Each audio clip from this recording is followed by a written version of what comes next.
KGUN 9 on your side weather with Chief Meteorologist Erin. Welcome back. Hurricane Sandy just continues to mystify meteorologists, myself among them. I've been tracking this all day on radar, just watching the system growing bigger and bigger and bigger by the hour. It is now 900 miles across. This thing is massive. And when we look at the radar, you're seeing these bands of red and orange. That is indicating in some spots over 5 inches worth of rain already moving into coastal areas of Virginia, southern New Jersey, and stretching far back toward the Great Lakes. We typically think of hurricanes as just maybe a coastal concern, but this thing is so massive. It's already bringing damaging wind gusts far inland and very heavy rainfall. So Sandy right now still tracking to the northeast, about 14 miles per hour. One of the things that is so fascinating about this hurricane is its central pressure now down to 950 millibars. It's going to drop even lower than that. The central pressure is kind of a gauge as to how much power the storm system has behind it, how much wind strength and wind potential. And this storm system is going to drop down to probably 945, maybe 940 by tomorrow. And that is going to be a record low pressure for a storm system making landfall in this area.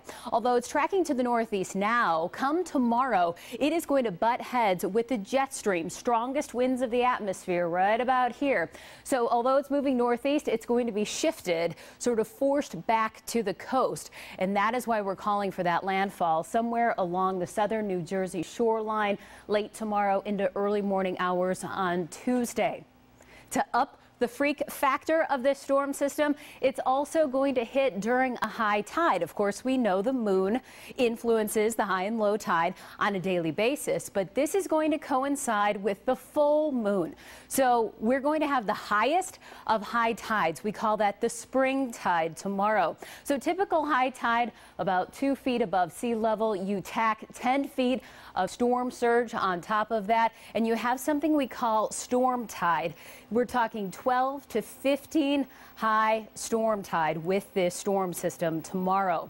If that weren't enough, this storm is also going to bring snow to parts of Virginia, West Virginia, even eastern Kentucky. We're talking up to 12 inches worth of snow in some spots. I want to give you a live look now at the Atlantic coast. I do believe we have the shot. We don't know exactly where this is on the coast, but man, oh man, you can see a lot of whipping rain, heavy wind gusts. In fact, some gusts in some spots almost 75 miles per hour. So those hurricane force winds certainly moving ashore already.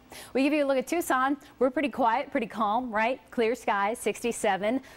Check out that full moon if you get an opportunity. Not officially full until tomorrow, but you'll see lots of moonlight this evening.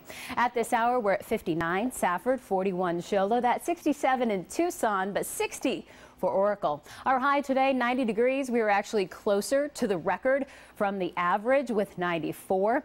Overnight, Tucson at 55 with 31 for Mount Lemmon. Come tomorrow, warming to 88. So temperatures again close to 90 degrees and just shy of record levels. We give you a look at our 7-day forecast for the next couple of days, warming up for your Halloween. Will be in the upper 80s through Wednesday. 9 on your side at 10. We'll be right back.